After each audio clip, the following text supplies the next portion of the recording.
Welcome to the Disambiguation Podcast, where each week we try to remove some of the confusion around AI and business automation by talking to experts across a broad spectrum of business use cases and the supporting technology. I'm your host, Michael Fawcett. If you're new to the show, we release a new episode every Friday as a podcast on all the major podcast channels, on YouTube as a video, and we also post a transcript on the Arion Research blog in case you want to stop by and read it. In our show today, we look at AI governance, compliance, and regulations. I'm joined by Jacob Beswick, Director of AI Governance Solutions from Dataiku. Jacob, welcome. Thank you very much. Could you give us just a brief intro and then a little bit about yourself, your role at Dataiku? Sure. So as you introduced me, I'm the Director for AI Governance Solutions. What that means is that I lead a team who works closely with our customers on helping them to articulate what good AI governance looks like for them, then ultimately helping them to push that practice into the product, which I'm happy to talk a little bit more about in time. Yeah. In terms of like my background, why I'm in this space, so I originally started in the UK government, where I was in the Office for Artificial Intelligence, and I was responsible for a few things, including AI governance and regulation at the UK level. That exposed me to the EU and the developments there, which is like the thing I think a lot about today, and it's kind of pushed me forward in this direction. Oh, that's great. It is. It's a topic that comes up a lot in conversations, and certainly ethical use, responsible use. So beyond just the regulation, but actually, how do I ensure internally that I am compliant, that I do have governance in place? So why don't we start there? So how does AI governance make it so that companies feel comfortable with ethical and responsible use of AI? It's a good question. I'm going to be sort of pseudo-academic initially, which is to say AI governance onto itself doesn't ensure those things, right? So AI governance can be driven by organizational priorities that can speak to things like driving value, operational efficiency, things that are completely detached from ethical considerations or responsible AI considerations. But when an organization makes a decision to focus on ethical AI, responsible AI at the development and use stages, or even including procurement, it's really about the organization articulating the values that are associated with ethicality or responsible AI. So things like reliability, robustness, transparency, fairness, et cetera, the things you see quite commonly in the very public spaces of the OECD, different kind of governments, and figuring out the sequence of actions that help to prove or supports proof of those principles being met. So it requires the commitment from leadership on the one hand to say, we're committing to this ethical orientation, and then down the chain, figuring out what's the course of action we need to execute to ensure that we're systematically doing this. But importantly, when it comes to governance, documenting and providing auditable content that you're doing it. I mean, so it seems like a big part of that then is that intentionality to actually approach it this way. I want to be ethical with the use. I want to, deal with bias if I can. I want to be responsible. Okay. I mean, that makes sense. And I think that some of that is kind of like we used to talk about customer experience. It's not technology first. It's actually a strategy. You have to sit down and figure out a strategy. And it seems like that's what you're saying here too. So that I would advocate that because if you kind of go slapdash, there are ramifications down the chain, I would argue. So if you're going slapdash, one team's doing it, another team's not. Somebody upwind catches, oh, this is an important thing. I then want to spread it out. Basically, if you don't have a consistent, coherent approach, you stand the opportunity. You open the opportunity to creating kind of like a patchwork, which could be fine in some instances, but it might not in others. So it does require concerted decision making, concerted actions, and that's really important because there's a change management aspect to this. So people need to know what they have to do differently, and that needs to be kind of instilled at a management level, but from my perspective, also at a tooling level. No, that makes sense. So you can approach it both strategically, but you can also have tools that help enable that in the platform. That makes sense. So I know regulations all over the place, and it's a complicated topic to even bring up. But I'm just curious, kind of from a high level, what do you think the challenges are in regulating AI technologies in general? And I know certainly some things are different. The EU has approached it differently. The US maybe hasn't approached it. It's complicated, I know, but I'm just curious, kind of what do you think the challenges are for that? It's a good question, and I think about it. I've thought about it for a long time. If you have anybody kind of with my background sitting in front of you and you ask that question, the first thing that they're obliged to say is tech moves faster than regulation, and then they walk away and that's it. So I kind of thought, is it worth exploring what that means? Like, should we unpack that a little bit? So on the one hand, we understand tech evolves for various reasons. There's business reasons. There's kind of like, for lack of a better term, ego reasons. There's all kinds of reasons that are motivating the development of technologies. And then on the regulation side, there's so many layers of things that have to happen, right? So you have to have the political will to agree, oh, there's a problem here, political will to continue, and a policy level as well to figure out what's the nature of that problem or that risk. Then you have to conduct analyses. Are these risks and potential harms aligned to existing regulatory coverage? And we're seeing this play out differently in the EU and the UK.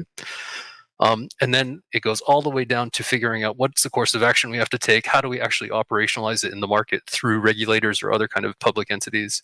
And it's really a long, cumbersome process. So this idea of tech outpacing regulation, it really is true. So if you ever hear that, it's not just a glib response from a commentator. It's a material thing.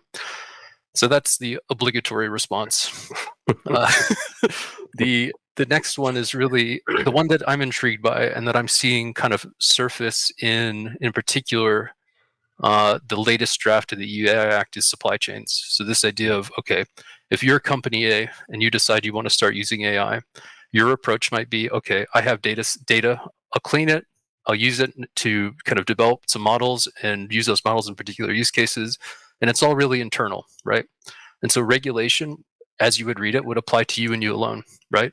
Now imagine you're company B and you think, well, I really want to use AI. It's part of my leadership strategy, but I need to access it outside of my company. And by that, I mean, go to a third-party provider. That third-party provider extends, as you know, from like the data set acquisition. So maybe you want to acquire data from the market. Qualities or qualifications of that data set are iffy at best. So you're bringing that in. There are potential regulatory hurdles there. Are you responsible for the quality of that data and how you use it, or is the provider responsible in some way? I'm not even going to entertain that discussion beyond that.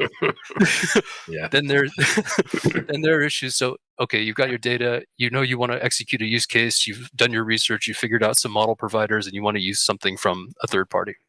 So you go out to the market. You find somebody either who has a model that's been developed and that needs to be refined on site, or you go to the likes of OpenAI and you say, I want to use via connection a third-party LLM. In those scenarios, if you're exposed to risk, you have some catastrophic outcome in using those third-party models. Where does where do the kind of regulatory burdens sit? With you, the user, or with the provider? These are things that I think are really challenging to deal with, and I think that policymakers right now are agreeing, really challenging to deal with. Yeah. I have more, but I think we can, unless you want to move on. No. I mean, no. I think that's really interesting. And you know, the thing is, like, you're one of the things you hit on, I think, is probably one of the biggest challenges for businesses in general, and that is when we say this is moving quickly, like that's a huge understatement. And tech has moved exponentially, you know, forward for years, and we know that. But if you think about the length of time from when we started talking about, we didn't call it cloud, we called it application service providers when it first started, right? But if you think about that, that was what, 97, 98, 99 time frame. And to when companies were really adopting this in a full, you know, way, and that was in the 2008 2009 time frame. So you're talking 10 12 years or so that, you know, you could get through a lot of those objections, the security risks, the fear of, you know, letting your data outside your firewall, et cetera. And now we're talking about something that we only started talking about in a broad sense 9-10 months ago. So from an acceleration standpoint, that has to be an amazingly difficult thing from a regulatory standpoint, but from a company standpoint. So I'm gonna turn this inside for a second, because I think that maybe this is a good place for us to spend a good bit of time, and that is compliance itself. So, and compliance can mean regulation, but it could also mean hitting the strategic goals that you set for yourself for responsible and ethical use. So I'm curious, how can frameworks be put in place to address those risks and concerns associated with AI, and also keep up to the changes that we know are happening on a weekly basis? Yep, tall order. I'll start with how we actually define. When I go to in front of a customer, or anybody from my team goes in front of a customer or an organization, and we start talking about AI governance, we make sure the first thing we talk about is what exactly are we talking about, and then I think that'll lend itself to answering your question, and not in a roundabout way, but perhaps in a slightly extended way. When we say AI governance, we're referring to a framework that enforces organizational priorities through standardized rules, requirements, and processes that affect or shape how AI is designed, developed, and deployed. And that first step is organizational priorities, right? So those things will shift organization by organization. When it comes to ethical priorities, these can be informed by things that already exist within a company. We want to be support equity. We want to support fair outcomes, whatever. These can exist AI or pre-exist AI. But then when you look to the wider market and you get this sense of there's actually a lot of commonality in terms of what the right approach is. So like this common principles for what good, ethical, responsible, trustworthy AI should look like. And these principles are effectively, I think, not to historicize, but they've been developed with the backdrop of what are the risks, right? So in a kind of adhering to these principles, you're kind of indirectly orienting your AI governance framework, in a way that speaks to the risks that have been perceived, articulated, et cetera. I think that partially answers your question. Did I miss anything? Well, I mean, I think that does at least start to say, because one of the things that I kind of hear in there is that you're really trying to align with how you've approached your business in general, right? This is not just a carve out. Like I have diversity challenges and ethical challenges, and build that into the culture. Then we want that to extend across the use of AI and the way we govern ourselves around AI. Does that make sense? I think I got caught up so much in the beginning of that journey, I completely forgot about the end of the journey. So yes, you know what, business by business, they're not going to have the same sets of priorities, right? So you can have a business A who thinks, well, I'm using AI in pretty mundane back office applications. They're not exposing anybody to any real risk or harm. Sure. And then 6 months later, you're talking about adapting. I think you referred to adapting. 6 months later, that same business thinks, you know what, I like how this is working. I want to see where else I can achieve any kind of savings, efficiencies, whatever. And let's assume that they then operationalize a use case in HR. We know that HR is perceived as pretty high risk, right? Yeah. So we look at the EU AI Act; it's a high risk tier. It aligns to the pretty kind of like thorough set of new obligations that are oriented at that high risk tier. And then we also look at New York, where they say basically you can't use New York City, you can't use AI applications and HR functions. Yeah. So from that mundane use case where risks are kind of nil, and you maybe thought about it and you thought, oh, this is all's cool, I don't need to really worry about it, to HR use case, what are the risks associated there? What are the obligations you have to applicants, to existing employees? How do you ensure that those are accommodated or respected in the use of that application? Looking to the principles I mentioned earlier, you might find some alignment. So you want to ensure that your usage of AI is fair, that it's not biased. You want to ensure that you can be transparent and about your usage and explain outcomes, right? So I think you're right. It's not a carve out. I think it's probably context dependent, use case dependent, where you might start thinking differently about when AI governance resonates. Yeah. I mean, I think I've heard, because I've been to a couple of CRM, CX sort of conferences recently, and of course, everybody wants to talk about generative AI, but the risk, employee risk, data privacy, certainly customer data and privacy risk too, right? So that's a different approach, and some of those systems are starting to build things in that can help. from a technology standpoint. So maybe that's an interesting sort of side bar around this. Like, what do you think from a technology perspective? What should companies look for when they're looking for that underlying platform or approach when it comes to helping them manage that governance and compliance? So I almost feel like the fundamental question here is, what does good AI governance look like? And then what things do you need to build good AI governance? Yep. So from my perspective, good AI governance starts outside of a platform, as we've talked about already. You need to be able to articulate basically what's your goal state? What are you comfortable with? What do you think is the right approach for your use of AI? Fine. Let's say you've articulated through principles or some high level articulation. Mm-hmm. The next step is to figure, how do I translate that into actions? Can I translate it into actions? And there's some decision making that needs to happen here, right? So if you say that we don't want any AI we use to be biased, well, or we want all AI we use to be fair, what's the threshold that helps you make a determination that you're meeting that principle that you've set? I'm not the one who can tell you. This is something that has to be decided internally, right? Or if you're in a regulated industry, maybe it's been determined for you and you can just articulate it through a sequence of actions in-house. Now, from my perspective, there's technological kind of relevance in two ways here. I mentioned actions. So like there's a course of actions in the development side of things. So this is basically making sure that you're able to, through your tooling, in-house tooling, assuming this is a scenario where you're building internally, do the right checks on the data sets that you're going to be using to train models. It's about having the right kind of metrics and being able to examine and qualify models that you're training for a particular use case aligned to the things we were talking about. And then our bread and butter when we talk about AI governance is being able to articulate in full the sequence of decision making and codifying the right information about the process of developing a particular use case and model, such that you build this auditable content that proves that you've done everything in your power to meet your goals, right? And importantly, from my perspective, and this is one of the reasons I joined Dataiku, it's this idea of governance should like seamlessly integrate into the space of developing and deploying AI. And that seamless integration might look different for some organizations, but from my perspective, the starting point is that codification of relevant information that speaks to the things you care about, and also the ability to enforce accountability. So having people who are reviewing the process, signing off on the process, and that being functionally a gating to deployment, so that your governance speaks to any particular outcomes you're looking to achieve. So like, how can I put that differently? Your governance is effectively the catalyst for successfully deploying things that will meet your company's tolerances or thresholds or goals.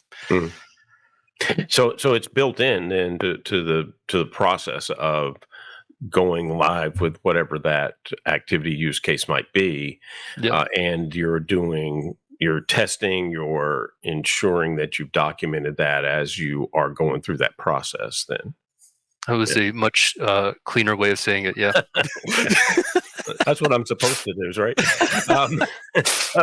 So this is, I mean, I think this is really important for companies to understand. And I guess the other side of that then is, what if you don't? I mean, what are the potential consequences for an inadequate process around governance and compliance? Well, if we accept the common theory that AI governance regulation is designed to mitigate risk, right? That's the key theme. Now, if we don't enforce AI governance at all and we operate on the same theory, we just check out the inverse, which is that if you're not doing anything, you're exposing yourself to risk.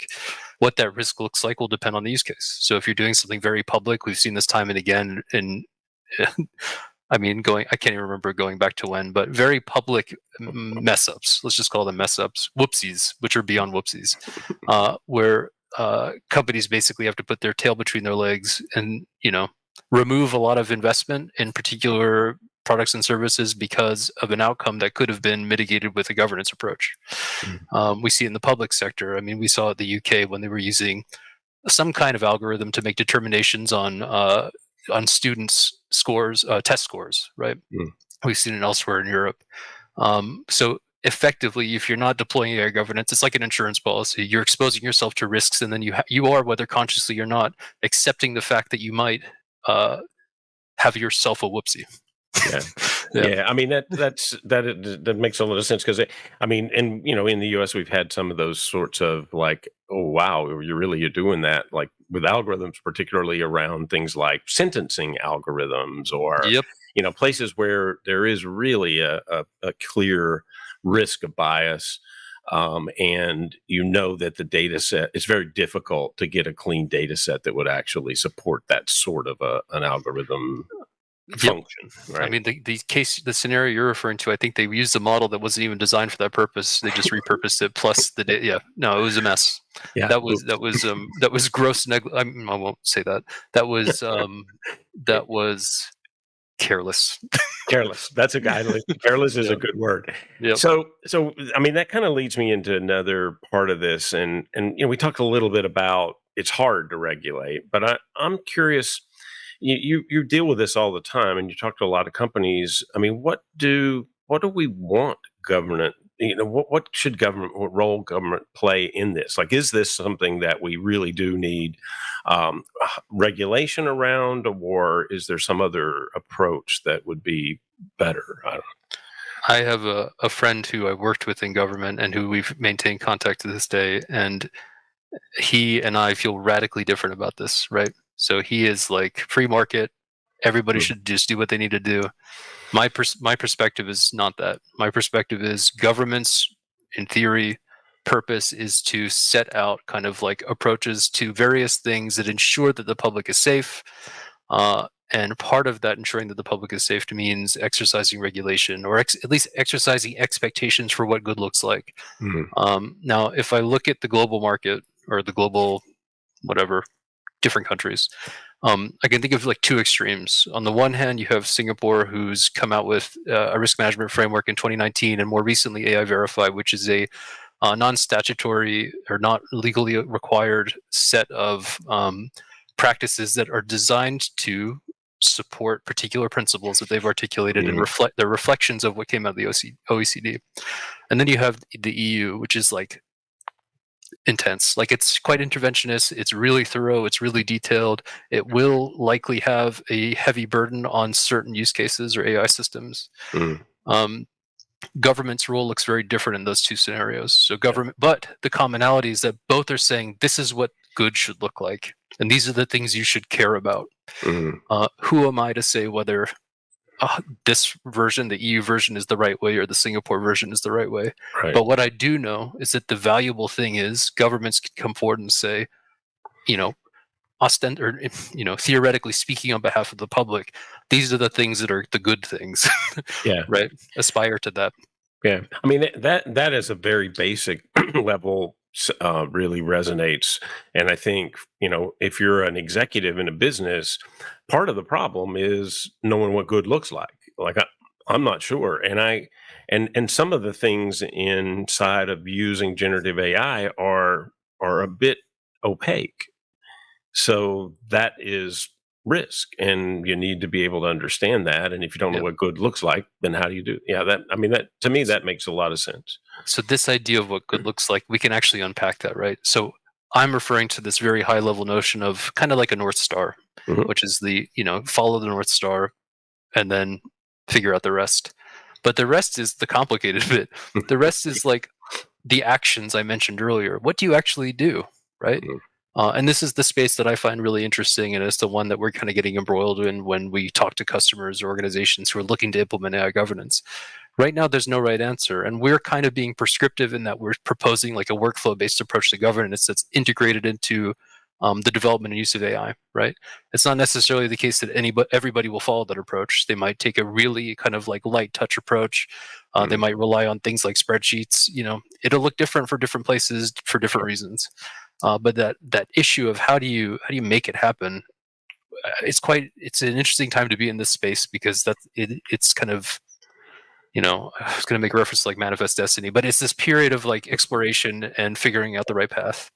Yeah, and it also, I wonder, it strikes me as I listen to that, the different approaches, of course, are going to make it difficult for global companies because you have to comply. And I mean, honestly, privacy's already kind of been in that boat for several years. And I've worked around and had to help, figure out privacy policies at companies like G2, where I used to be an executive, and so that's a complicated one. And I'm just curious. Then, are there drawbacks to the way this is being implemented, or like we say, Singapore's is more North Star. Here's what good looks like, and EU's more regulatory compliance, forcing behavior essentially. Yep. Are there drawbacks to either approach, really? Oh goodness, this is yes. Yeah. Oh, good. Okay. Look, this is me exercising like policy side of brain, and this is experimental conversation rather than dogmatic or confident even. So if I'm looking at Singapore and I'm thinking, here's guidance that's been provided by the government on what good looks like, but it's not obligatory. And let's just accept that that's the state of play. There's no obligations. There's no punitive measures taken if you're not doing this. Right. The drawback is that by providing that approach, organizations might think it's indicative rather than actually functionally useful. Right. And then what we talked about earlier, this kind of risk exposure, this idea of, are you doing the right things to ensure that your insurance policy of AI governance is in place?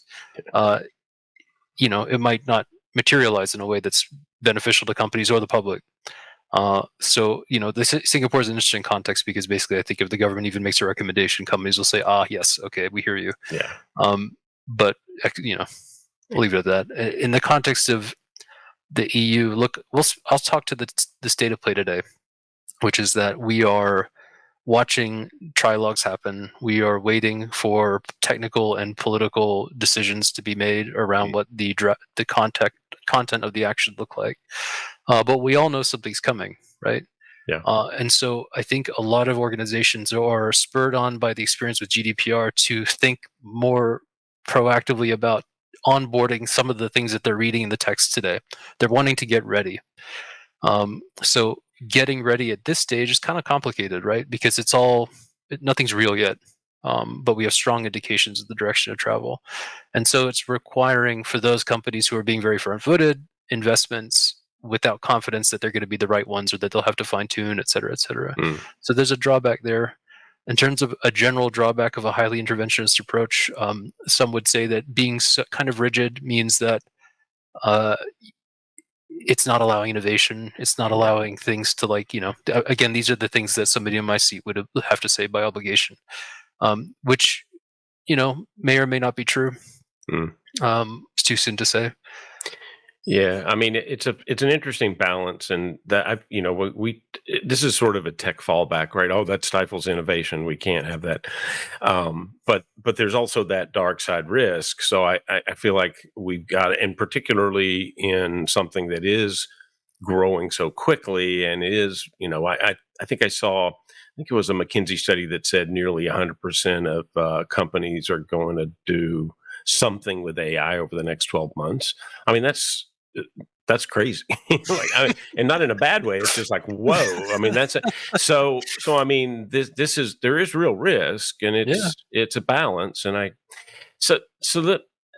how do companies then think about this? How can you ensure, to some confidence level, transparency and accountability in the AI systems that you're testing and deploying now? What should you do? So this is some of these are going to be like no duh answers, right? So the first one is you need to know what your assets are. And so when we talk about this, when in the context of AI governance, it means having a competent and well-developed registry. So what are the things that exist across your whole kind of ecosystem, not only in the development stage, but also in deployment? Being able to kind of wrangle that is not straightforward for some companies or some organizations. It takes a lot of work because things are hidden away. They're on somebody's laptop. They're being productionized somewhere else, blah, blah, blah. So it takes a bit of internal, I'm using this word illustratively, internal audit kind of to figure out what are my assets. Then it's a question of basically getting a sense of aligning those assets to the expectations that you've articulated for what good looks like in your company, what you basically want to make sure of is happening, and then prove that it's happening through rigorous documentation, having proof points that everything's aligned to internal policy, which is again informed perhaps by external policy, and then having abilities to articulate internally and externally when AI is being used. So this is another thing that we often see, especially in the context of generative AI right now. How do you make sure that people know it's real, what's produced by AI, what's not? But I think that extends beyond generative AI, and this is a transparency outcome, right? Or a transparency goal. If you're accessing, I don't know, finance through whatever, Amazon, and Amazon's used an algorithm to make a determination about your creditworthiness, you should probably know, because again, gives you the opportunity to orient your challenge if you don't like the outcome of it. Sure. In terms of accountability, that idea of assets, you need to know owners. You need to know what's being deployed, who signed off on it, assuming somebody has. That idea of accountability is really about allocating responsibility and knowing basically where in your chain of the organization you can insert yourself if you have an issue or something else. These things can be chaotic to organize, and so like this is where tooling can be a useful thing. Tooling from the registry perspective is very useful. Tooling from the documentation about the development and use of different AI products is useful. So being able to qualify their kind of like risk levels, being able to explain where they're being used, et cetera, et cetera, et cetera. And then, of course, for the purpose of like accountability, having documented information about who did what when, right? Yeah. Because if you look at, this is a slight detour, but if you look at something that came out of the UK a year or two ago called AI assurance, and the AI assurance theory was that you can grow trust in AI use and AI in general through AI assurance. And therefore, in so doing, you will have wider impacts on the economy because more people will be predisposed to using it, et cetera, et cetera. But AI assurance was really about outsourcing things like audit, elements of governance that could be executed by third parties. Now, if you can imagine a world where the scenario of an organization who cares about transparency and accountability later down the line, but has already deployed many things, then has to go back and hire a third-party auditor to help basically do what I've described, that's a big price tag. Yeah. Well, and it seems like it's a bit fraught with risk there in a lot of ways because of the fact that you haven't established standards up front, so you're going to try to backfit them, which seems like even more difficult from my perspective anyway. I would 100% agree with you. The one thing that I heard in there that I think is interesting, and I haven't really thought about it this way, I mean, I guess it's obvious in some ways, but is that transparency really varies greatly by the use case. Who you're transparent to, what you're transparent with, is very dependent on what you're trying to do, what the outcomes are.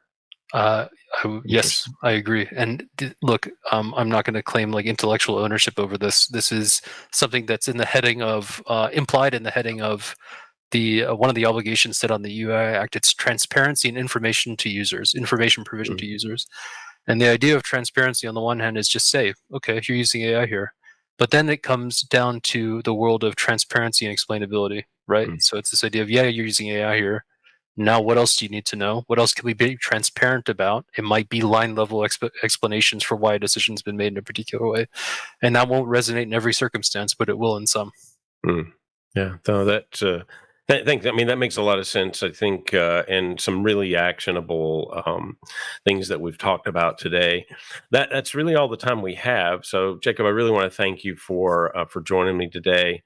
I know the audience will really appreciate some of the interesting discussion and advice that they can take out of this. So I think it's a really actionable and important topic that companies really need to be thinking about. And like you said, they need to think about it first, not later, because the later is much more costly and risky.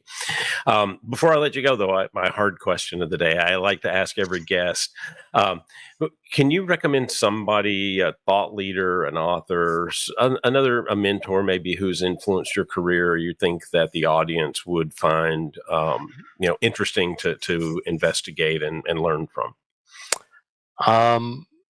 That is a really tough one for me to answer.